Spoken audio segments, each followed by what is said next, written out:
तो भाइयों सबसे पहले नमस्कार। आज हम जानते हैं कि एसेट्स क्या होता है। ठीक है, व्हाट इज एसेट्स।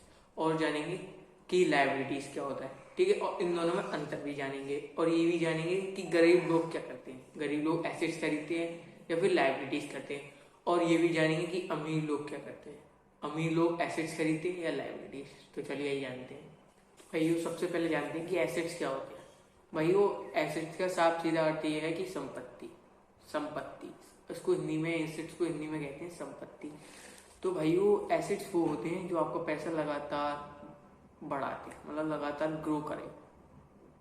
जैसे कि एक एग्जांपल ले रहा हूँ, आपने कोई 10,000 रुपये का शेयर खरीदा। ठीक है, शेयर खरीदा, वो अगली साल या 2 साल बाद वो 10,000 का शेयर 20,000 का हो गया। तो जो भी प्रॉफिट हुआ वो एसेट्स में ही हुआ। ठीक है, तो भाइयों एसेट्स का साफ सीधा अर्थ या मतलब ये है कि आपका पैसा जिस चीज में लगा हुआ है, या आपका रियल एस्टेट हो, या आपने बॉन्ड खरीदे हो, या फिर आपने शेयर्स खरीदे हो, या आपने बिटकॉइन में पैसे लगाए हो, एनीवे कुछ भी हो सकता है। बस आपका पैसा ग्रो करना चाहिए। आप सो रहे हो तब भी ग्रो करना चाहिए, आप जाग रहे हो तब भी ग्रो करना चाहिए, आप काम कर रहे हैं तब भी ग्रो करना चाहिए। जिस चीज में आपका पैसा लगा हुआ है वो पैसा ग्रो करना चाहिए। एसेट्स का यही अर्थ है एसेट। तो भाइयों अब जानते हैं कि लायबिलिटीज क्या होती हैं। What is this liabilities. तो भाइयों लायबिलिटीज वो होती हैं जो आपकी पॉकेट में से, आपकी जेब में से पैसा निकलवाती हैं, वो लायबिलिटीज होती हैं। और लायबिलिटीज का हिंदी में शब्द है देनदारियां। ठीक है भाइयों, देनदारियां के नाम से आप कुछ समझ गए होंगे कि अभी कितना पैसा और देना है या कितनी देनदारियां हैं। ठीक है भाइयों, तो अब हम एक एग्जांपल जानते हैं इसका।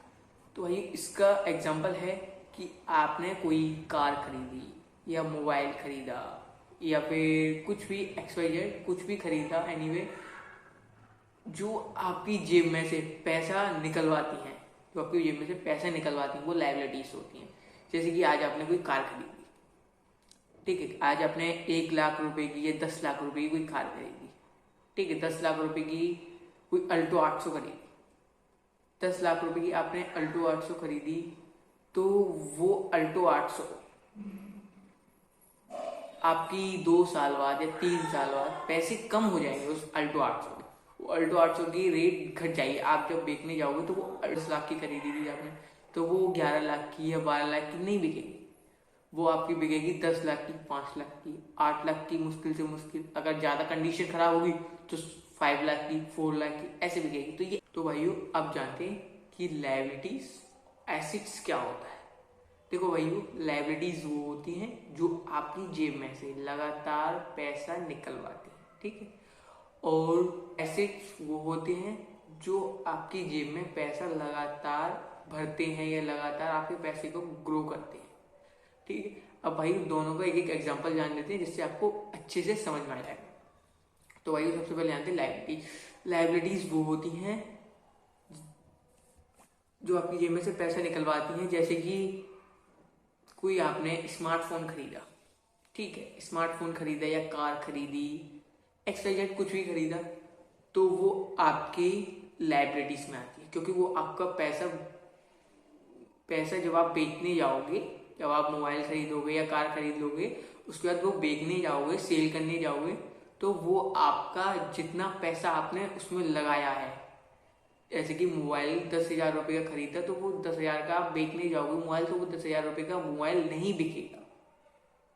10,000 रुपये का मोबाइल वो मोबाइल नहीं बिकेगा, क्योंकि उसकी कीमत डाउन हो जाएगी। तो ये हमारा पैसा खत्म सा हो गया। मतलब कि 10,000 के 8,000 मिल जाएंगे, ज्यादा से ज्यादा ये 7,000 मिलेंगे या 5,000 मिलेंगे। वो आपका पैसा खत्म करती है। मतलब लायबिलिटीज वो होती है जो आपका पैसा धीरे धीरे खत्म करती है। अब जानते हैं एसेट्स। और भाई एसेट्स वो होते हैं जो आपका पैसा लगातार ग्रो करते हैं। तो भाई वो जैसे कि आपने कोई शेयर खरीदा या कोई रियल एस्टेट में पैसा लगाया, तो वो आपका एसेट्स में आते हैं, क्योंकि वो आपको पता है कि हमारा पैसा ग्रो करेगा, कुछ ना कुछ तो ग्रो करेगा। तो भाइयों यही एसेट्स होते हैं और यही लायबिलिटीज होती हैं। ठीक है भाइयों। तो भाइयों अब जानते हैं कि गरीब लोग क्या करते हैं। तो भाइयों गरीब लोग अधिक से अधिक लायबिलिटीज खरीदते हैं। लायबिलिटीज खरीदते हैं, इसी वजह से वो गरीब रहते हैं। ठीक है भाइयों। जैसे कि आज किसी बंदे की जॉब लगी, ठीक है। अब जॉब लगी, वो बंदा एक महीने बाद उसकी सैलरी आएगी 20,000 रुपये। ठीक है, 20,000 रुपये या 10,000 रुपये, एक्सपेक्टेड कुछ भी आ सकती है, कुछ भी आए। तो जो सैलरी आएगी वो उसमें से ये नहीं सोचेगा कि मैं कुछ बचा लूँ या कुछ इन्वेस्टमेंट कर दूँ, नहीं सोचेगा। जब उसके पास 20,000 रुपये आएंगे ना, तो वो सबसे पहले ये सोचेगा अब मैं क्या खरीदूं, अपने लिए क्या खरीदूं, मैं अपने लिए क्या खरीदूं। तो वो भाई वो सीधे एक मोबाइल खरीद लेगा, या जो भी जिस उसके पास नहीं होगा। जैसे मान लो उसके पास मोबाइल नहीं है, तो वो 20,000 रुपये आते ही मोबाइल खरीदेगा। बट वो मोबाइल भी 20,000 वाला नहीं खरीदेगा, वो मोबाइल भी 50,000 वाला, 40,000 वाला खरीदेगा।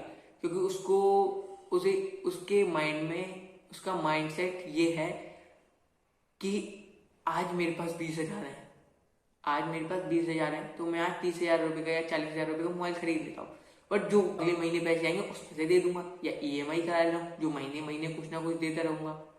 तो भाइयों ये होता है गरीब लोगों का माइंडसेट।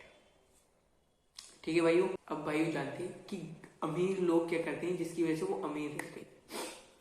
तो भाइयों अमीर लोग एसेट्स खरीदते हैं जिसकी वजह से वो अमीर रहते हैं। अमीर लोग अमीर रहते हैं क्योंकि उनका माइंडसेट ये होता है कि जितना मैं पैसा आज बचा लूंगा उतना मैं अमीर बन जाऊंगा। तो भाइयों वो अपना पैसा सेव तो करते हैं, मतलब सेव तो हम लोगों में से भी कुछ लोग करते हैं, बट वो इन्वेस्टमेंट भी करते हैं, जिसकी वजह से अमीर लोग अमीर होते रहते हैं। इसी वजह से वो अमीर रहते हैं क्योंकि उन्हें पता होता है कि एसेट्स हमारे लिए बहुत जरूरी है, मतलब कि कुछ इन्वेस्टमेंट करना हमारे लिए बहुत जरूरी है। वो अपने बिजनेस में इन्वेस्टमेंट करते हैं, वो अपने ही शेयर्स खरीद लेते हैं या वो दूसरी कंपनी के शेयर्स खरीद लेते हैं। वो लायबिलिटीज से ज्यादा एसेट्स पर ध्यान देते हैं, जिसकी वजह से वो अमीर रहते हैं। तो भाइयों अगर आपको वीडियो में कुछ इंटरेस्टिंग लगा हो तो प्लीज वीडियो को लाइक एंड चैनल को सब्सक्राइब करें, और मिलते हैं अगली वीडियो में। तब तक के लिए नमस्कार।